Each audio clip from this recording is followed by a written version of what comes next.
A Pack of Cigarettes and a Newspaper, written by Jonathan Harris, read to you by Emily Noble. Confused, aging, and sleazy. That is how Martin Alfonsini appeared out of nowhere in front of the police.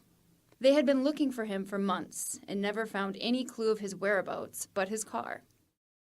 Driver's door open, windows halfway closed, an annoying static coming from the radio, and no clues of the missing person, said the first police report about the case.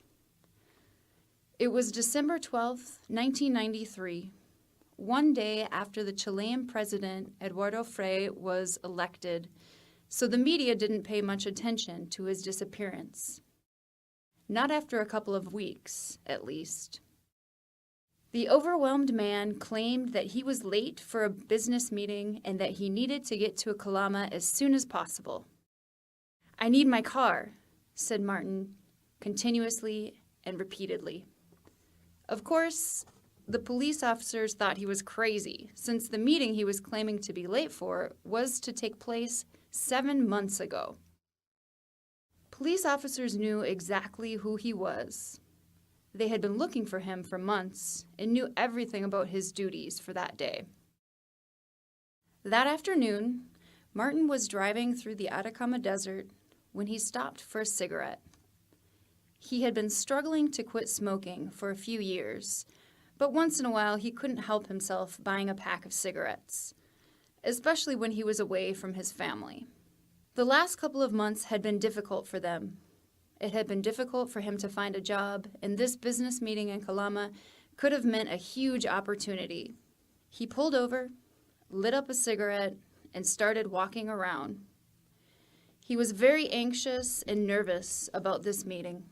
He wanted to chill out and remembered he had bought a newspaper in Baquedano, a small town along the road. He came back to the car to pick up the newspaper so he could leaf through it while he smoked. The police officers were trying to calm Martin down, asking him, "You know what today is, pal? What day is it?" He answered with an ironic smile. "Monday, of course. We had elections yesterday." The officers looked at each other shocked. They sat him down and asked him what was the last thing he could remember. The car had been taken away by the police a couple of days after Martin Alfonsini disappeared, but there were no traces of any newspaper in it. He was either hiding something or truly didn't have any idea of what happened to him.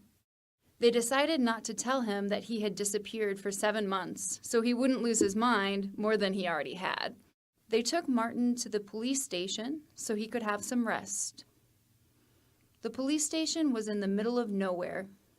Only an ancient cemetery was in its vicinity. Police officers avoided patrolling at night there, since they always claimed to hear creepy noises coming from outside.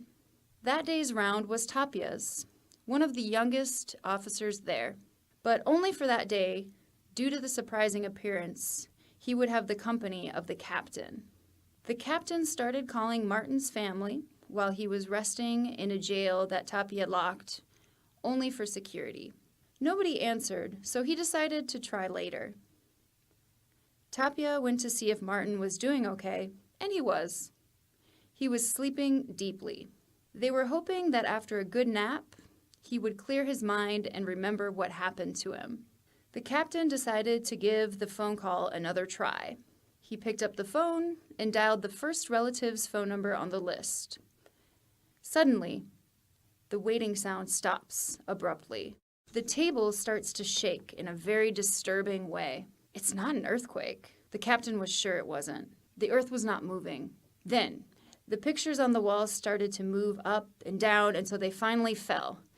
"Get Alfonsini," said the officer loudly. "He's not in there," answered Tapia, surprised and scared. Every object in the station was moving more violently from side to side.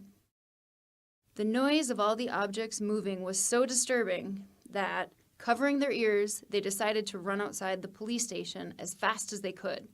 All of a sudden, they heard an abrupt sound very similar to an explosion, which stopped all the other noises. Now, all they could hear was an absolutely disturbing silence.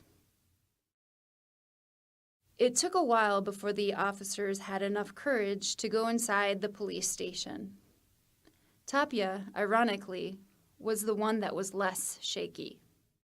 They both were nervous, but they were also intrigued and puzzled about what just happened inside the place.